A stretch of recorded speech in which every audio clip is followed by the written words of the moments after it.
I love pop culture. I love movies and TV shows and music and video games. And so sometimes I like to put together these lists, especially the top movies, TV shows, etc. I've seen over the past year. And guess what? You like that too. In fact, the audience has reached out to me and said, hey, when you going to do another one of those lists? One example is Tom Bentley, who said, Marty, have you done your top music, TV, movies of the year yet? Always looking forward to your picks. Okay, to be fair, he was the only one that sent that and requested that. So guess what, Tom? This list is just for you. All right, I'm just going to kick this off with some video games. I'm an avid video game player, even before I was an avid board game player. This year, I dove into several games from Japanese publishers that I really got into. One was like a re-release of 13 Sentinels, the re-release of Live Alive that I never played, which is a story-driven tactical style game. I was really into tactic games this year. Diofield Chronicles, which was kind of like a real-time tactics game. But my number one game of the year that I played by far is from Square Enix, and that is Triangle Strategy. This is a new game that's based on the HD 2D graphics that Square Enix has introduced, and I had a blast with this game. It's a tactics style game where you build up a party. There's an interesting story because you have branching storylines, and as you pick the path that you want to go, it totally changes the story. Characters that you had may leave, other characters may join. And what makes that so good is that after you play about 30 hours to finish the entire storyline, you can replay the game and get a totally different story. In fact, it kind of guides you on some of your choices that you make, so you'll make sure not to do the exact same thing again, so you can try out something else. So that was easily my game of the year. So you may be thinking, whoa, Marty. Triangle Strategy, your game of the year. That's fine, that's cool. But what about the two biggest games of the year that everybody was talking about, Elden Ring and God of War Ragnarok? I have not played those yet. Okay, look, I know. I will. I promise. I really want to get to those games. All of my friends who've played them say they are really incredible, so I will eventually get to them. In fact, I'm playing God of War 2018 right now because I never played it when it first came out, and I need to play that before I jump over to Ragnarok. Look, why don't I just give you my video gamer card right now? Oh, crap. Sorry. I think I must have turned that back in the 90s when I never did finish Ocarina of Time. All right, let's move on to music. So here's the thing.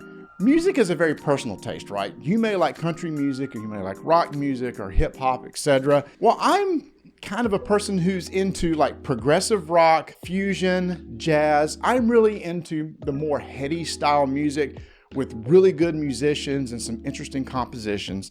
So this year, two albums really stood out to me. One of them was the new album Empire Central from Snarky Puppy.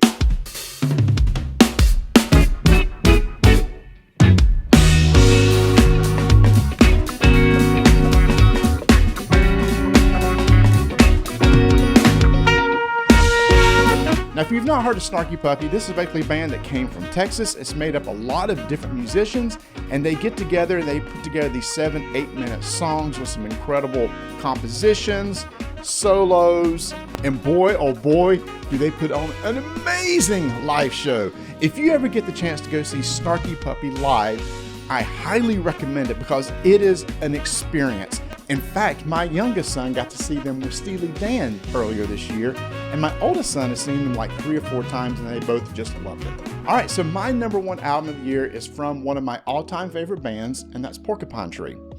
Porcupine Tree is made up of 4 incredible musicians, and Steven Wilson, who's the head of the band, who's also kind of the main songwriter, has always been one of my favorite songwriters, probably of the past 20 years. I just think his writing is just incredible.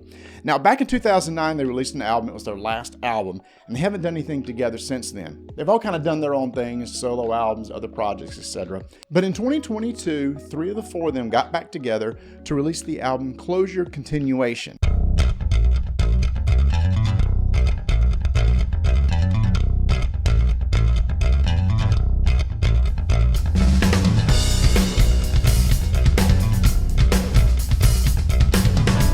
This album picks up right where they left off in 2009. It's poppy, it's proggy, it has interesting lyrics, the musicianship is out of this world, the composition is really good.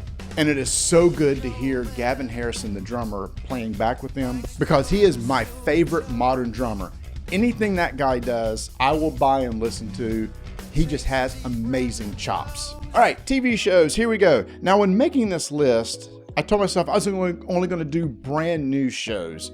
But then there were so many shows that had new seasons this year. I thought, okay, let me just mention those in passing. One, Only Murders in the Building Season 2 came out. We really enjoyed Season 1.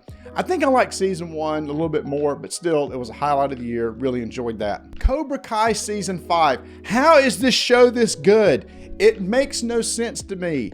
When the premise of this show was announced, I thought, this ain't gonna be good. You're getting these actors back who were really well known for this movie from the 80s to bring them out of retirement and come back to this universe of karate competitions. There's just no way. But it works.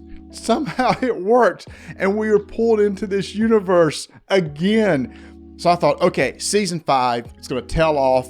Nope. It didn't. It was just as good as the previous seasons, and it's setting up what I think is going to be the final season in Season 6, which is good because you never want a show to go on and on. It just ends up just really dropping off. And then we had Stranger Things Season 4, which we've been waiting for years. Now, we watched Season 1 immediately when it came out, got hooked into the show. Season 2 was okay. Season 3, I don't know, kind of fell off. So I thought, okay, you know what? I'm invested. I'm going to finish watching it. Boy, oh boy, did they come back strong with Season 4. I was like into every episode. You're finally introduced kind of to the big bad of the whole series. And this show is all that people could talk about. If you're on social media, everybody was talking about Stranger Things. And shoot, they even got a song from the 80s to top the charts on the Apple iTunes charts. Insane. All right, brand new shows. One is a prequel to a very popular past series, Game of Thrones. The new show is House of the Dragon. This is following the House of the Targaryens, which happens hundreds of years before it happens in Game of Thrones. I thought, okay, we'll just see what this is. I never read the books or anything, so I had zero expectations. But as the show went on, they did a really good job of kind of getting you invested in the characters, invested what was going on. And I watched Game of Thrones about the first 4 or 5 seasons, and I just got kind of bored with it. And then came back in Season 8, and I went, whoa! I mean, Season 8 was extremely controversial. It's like, well, from what it seemed, most people really didn't like it, and then others like, no, that was really good.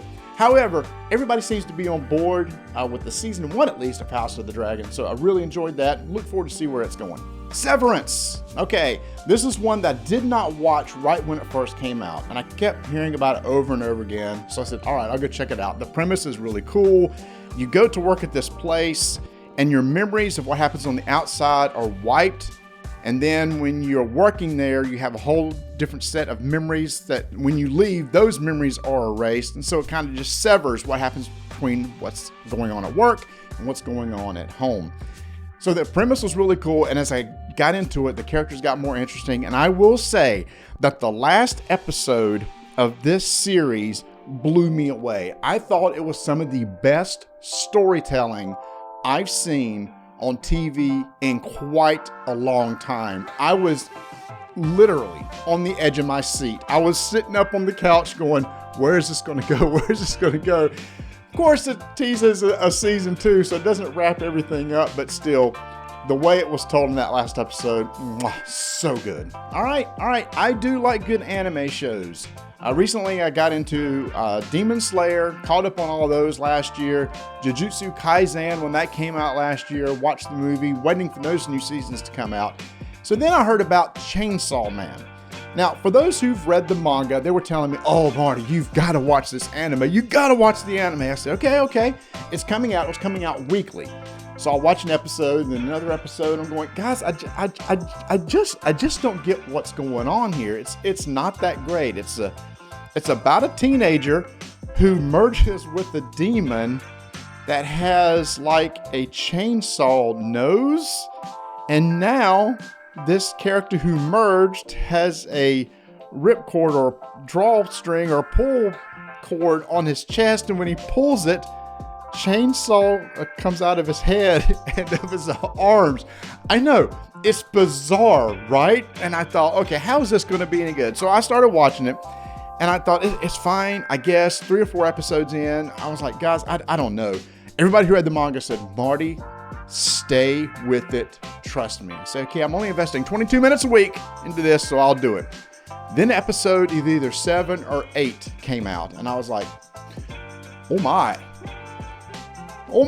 this isn't what I thought it was going to be. And then I was hooked. So I've continued ever since then. I look forward to each episode as it comes out. Only 12 episodes in this season. I cannot wait to see where the upcoming seasons go. And in fact, we just had Christmas. My son bought me the volumes of the manga that pick up right after this season left off. So I'm going to go ahead and read. Yeah, sure. I'll know what's going to happen in the upcoming seasons. But he said the manga is just so good that I'll really appreciate it. So one that caught me off guard, Chainsaw Man. Which comes to maybe my top show of the year, which I never would have guessed. And that is Andor. Now, I was a big fan of Rogue One. I thought that was a really, really good Star Wars movie because it was dark. It was kind of all self-contained. You got to fill in or hear about the gaps of what happened right before episode 4 of Star Wars and see how the plans of the Death Star basically were retrieved that the rebels got. And I must say it was really well done, especially because I went into this show having pretty low expectations. I did not care for Boba Fett, the series. I was really looking forward to it, and it just did not do it for me. To me, the best episodes were the one that had the Mandalorian in it, because I really like the Mandalorian. So I was like, okay, fine. I didn't really appreciate that. And then the new Han Solo. No, that was a movie. Kenobi show with Obi-Wan Kenobi. But what happens between basically episode 3 and 4 when he's on Tatooine, supposed to be looking after Luke? I thought, okay, this is cool. Let's fill in the gaps here and see what happens. Yeah, it was fine. It was fine, but for the actors they got to come back and do this thing, Ewan McGregor, etc., I'm like, it should have been better than average to me. And that's all it was, is average. In fact, it was pretty forgettable. If you were to ask me details about the series, I wouldn't remember it all. So then Andor comes out, and I thought, okay, I've done all the others. I'm going to sit down and do this one. And boy, oh boy, after 1 or 2 episodes, I went, okay, the tone of this show is totally different. There is no humor. It is shot more dark. The way that the shots are made, it's just the filters that they use a little bit more dark. It's not as bright. It's more gritty. It's more real because you're kind of seeing what's happening in these towns on these planets. You know, you're not seeing all these famous characters that you know over the years. These are brand new characters. These are the laborers who are being used by basically the Empire in order to get their jobs and work done, everything like that. It was just really different. And I appreciate over the 12 episode season how every about 3 episodes was like a little individual story, an arc. So I like how that was kind of set up that way. It would give you a nice break. Now, a lot of people will say, it was a slog. It just took too long. It was a slow burn. I get that. It is. There isn't a ton of action, but what there's a political intrigue, and there's an unfolding of a story when you see how bad the Empire really was, which you really don't get to see. You get to see a lot of what happens behind the scenes at the Empire, decisions that they make and what they're doing. It just really makes you appreciate the universe a whole lot more of Star Wars. So Andor, really good because I was so surprised at how good it was. But then I like Rogue One, and it's from the makers of Rogue One. All right, let's finish this out with some movies. I'm just going to hit some of my highlights of the year. The Batman. I thought, okay, we've seen the Batman before. I really love the Christopher Nolan Batman movies. Will I like this movie? Yes, I did. Again, kind of like I mentioned on Andor, it was a little dark and gritty. This was dark and gritty. Batman was more, he wasn't seasoned yet. It was still kind of raw.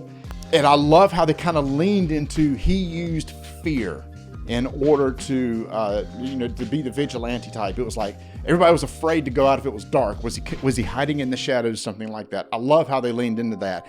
And also I love how the world's greatest detective in the comics actually did some detective work in this movie. So I really appreciate that too. So I look forward to see where they go with this series, The Batman. Another one that we got to see in the theaters was The Northman. And one of the reasons why I was pulled into this, one, Viking stories, cool. Also, the cinematographer for The Northman is really well known for making these really cool looking scenes and shots and everything like that. And I've seen some of his previous movies that he did, and this was no different. It was good. The way it was shot was just amazing. And I loved it because it almost felt like it could have been this way. It almost felt like they were just filming what happened during that time. And I appreciate that because it seems like in a lot of movies now or TV shows where they do period pieces, they try to modernize it. It's like, well, that's how it was, but we want the modern audience to relate to this. And with The Northman, it's like, no, it was like this. Now, there was some fantasy magical elements to it, so it wasn't really real world sort of deal, but the way they lived and everything like that, I just really enjoyed. I walked to that movie, both my wife and I, and we're going, that was good. That was good. So we recommend others to go see it. The Northman. All right, top 3 movies of the year. Here we go. Another one that totally surprised me. You're going to find a lot of stuff on this list is one I didn't have very high expectations of and then blew me away. I guess that's how you make it. Hey, that's how you get on my list. Bring me in with low expectations and then surprise me with something. Top Gun Maverick. If you've seen Top Gun Maverick, were you as surprised as I was that it was really that good? Okay, yes, I love Top Gun in the 80s. I saw it multiple times in the theater. I saw it multiple times on VHS. I bought the Top Gun soundtrack. I was into Top Gun. So when Maverick was announced, I went, okay, you tried to do this with Ghostbusters and bring back an 80s movie and try to get some money. Fine, I'll go pay and go see it, because one of the things I heard was just that the shots that they made with the aerial shots and combat shots were so good now because they just had access to technologies they didn't have in the 80s, where cameras could be mounted on different places on the planes that just couldn't be done before to give you a sense of flying and everything. So that's one reason I want to see it on the big screen. But what I was not expecting was a story that I really enjoyed. It was not just oh, here we are, it's just an homage, we're going to redo everything that we did in the 80s now. No, there was actually a decent little story there, and it was really cool how they reintroduced the character of Maverick, brought in some new Top Gun pilots, and he was there to train them, and it kind of goes from there. I don't want to spoil anything like that, but it was a fun ride. It really was. It was a summer popcorn flick. Something that we really haven't had in a while that did remind me of the 80s, going to those amazing action movies of the 80s and sitting in the theater, just eating popcorn, just enjoying my time there. And that is what happened with Top Gun Maverick. Sometimes you'll watch a trailer of a movie and go, I don't know what's going on, but I want to see that. And that's what happened with Everything Everywhere All at Once. This was one that I thought, this looks really bizarre. I love Michelle Yeoh, so I'm gonna go check it out. And as I'm watching the movie, I'm like, what is going on? I don't know what's going on, but I'm really enjoying this.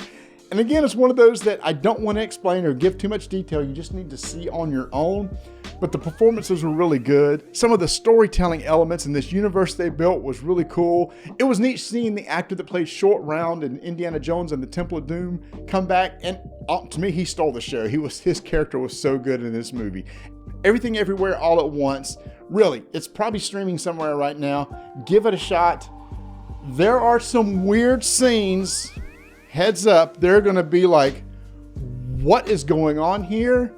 You'll know it when you see it, but I still think you should see it. Okay, here we are, my top movie of the year, one I knew nothing about. Never seen a trailer for it. The only way I heard about it was because a couple of people on YouTube who I like when it comes to movie reviews watched this movie on Netflix and said, you got to go see this. This is amazing. This is wild. I said, okay, I'll check it out. And then I pull up the runtime on this movie and it's like 3 hours long. I'm going, oh, whoa, whoa, whoa. Here's the thing. My perfect length movie is 90 minutes to an hour 45. 3 hours is twice that, but I'm going to trust these guys. So Vanessa and I sat down, and for 3 hours, we were totally captivated with the movie from India, RRR. Again, I saw like a little snippet of a trailer, heard a review of it without any details, and it was one of the most amazing movie experiences I've had in quite a long time. You may think, all right, what type of movie is this? It's an action movie? Yes. It's a comedy? Yes. It's a musical? Yeah. They're dancing? Yeah. Is there a good story? Oh, sure. Great acting? Uh-huh. It's like you take all these things and put them into this movie, and somehow it worked. For 3 hours, we were hooked. We never hit the pause button, y'all. We were in for the entire ride, and I thought, how in the world did these storytellers capture me for 3 hours? But they totally did. And so I started telling other people about it. They started going to check it out.